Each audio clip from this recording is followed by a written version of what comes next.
dalam sistem operasi. Selanjutnya, untuk yang pertama saya akan membahas apa itu proses pada sistem operasi.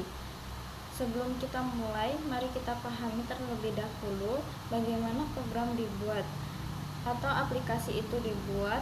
Pastinya sebelum membuat aplikasi atau sebuah program, yang harus kita lakukan adalah menulis program dengan bahasa pemrograman seperti bahasa C++, Java, Python, dan lainnya.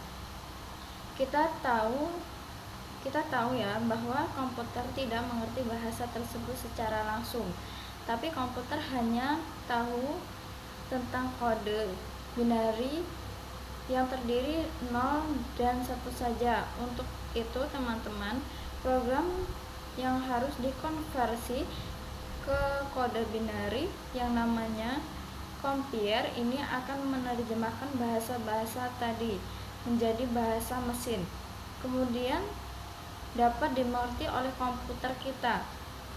Tapi tidak cukup sampai di situ saja, melainkan perintah-perintah yang dituliskan pada bahasa pemrograman itu sendiri harus dikirim terlebih dahulu ke memori. Setelah itu muncul pertanyaan, siapa yang akan mengirimkan perintah-perintah itu ke memori? Jawabannya adalah sistem operasi yang dijadikan sistem operasi yang mengirimkan perintah-perintah tadi. Jadi sistem operasi akan mengirimkan atau mengeload program-program yang akan dieksekusi. Kemudian istilah eksekusi pemrograman ke dalam memori dan mengalokasi sumbernya. Untuk program tersebut dieksekusi nantinya jadi pemrograman. Melalui eksekusi tadi, itulah yang dinamakan proses dalam konteks sistem operasi ini. Pada komputer zaman dahulu hanya spot pada saat proses saja, namun saat ini semua komputer telah dapat melakukan banyak proses atau disebut dengan multithread proses. Jadi apa yang dimaksud dengan proses pada sistem operasi? Selanjutnya adalah thread. Thread merupakan suatu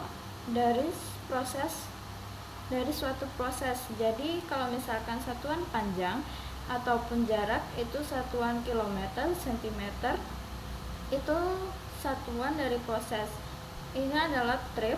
Jadi dalam suatu proses itu bisa terdapat beberapa thread nantinya. Kesimpulannya, threads adalah unit satuan dari proses. Contohnya, di sini bisa kita lihat ada kotak-kotak, di mana kotak ini disebut saja sebagai proses. Jadi, misalkan yang ini yang ada one proses pada patron, jadi dalam satu proses terdapat satu thread. Kemudian di sini juga ada satu kotak dengan 3 thread atau one process multithread. Suatu kotak dengan satu thread 1 dengan thread 3 atau satu proses dengan thread, kemudian ini ada 2 proses dengan masing-masing satunya satu thread, kemudian yang sebelahnya ada 2 proses dengan masing-masing 3 thread. Baik, selanjutnya untuk melihat proses dan thread yang ada di laptop atau komputer kita, caranya adalah kita masuk ke text manager. Kemudian di sini akan ditampilkan apa saja yang sedang berjalan prosesnya. Jadi di sini ada 3 aplikasi yang sedang berjalan, yaitu sistem proses, text manager, dan Wondershare Fillmore. Kemudian ini akan ditampilkan di aplikasi. Untuk melihat proses selanjutnya, cara untuk melihat thread-nya itu adalah kita mendownload di Google yang namanya proses Explorer,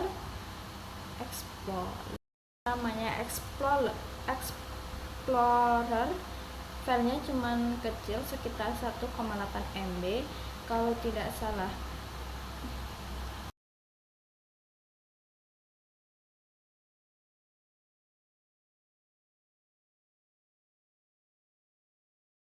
Explorer filenya kecil, cuma sekitar 1,8 MB. Setelah kita install, nanti hasilnya akan seperti ini jadinya. Jika dalam proses Explorer ini nanti akan tampil ada berapa thread dalam satu proses. Contohnya ini kita klik kanan, kemudian kita lihat prosesnya. Nah, di sini terlihat ada 8 thread ya. Jadi ada 8 thread, satu aplikasi sedang berjalan atau dengan proses dia memiliki 8 thread. Kemudian penjelasan dari manajemen proses yang melegendakan proses itu. Demikian penjelasan dari manajemen proses yang melegendakan proses itu sendiri dan track. Semoga bermanfaat. Saya akhiri. Wassalamualaikum warahmatullahi wabarakatuh.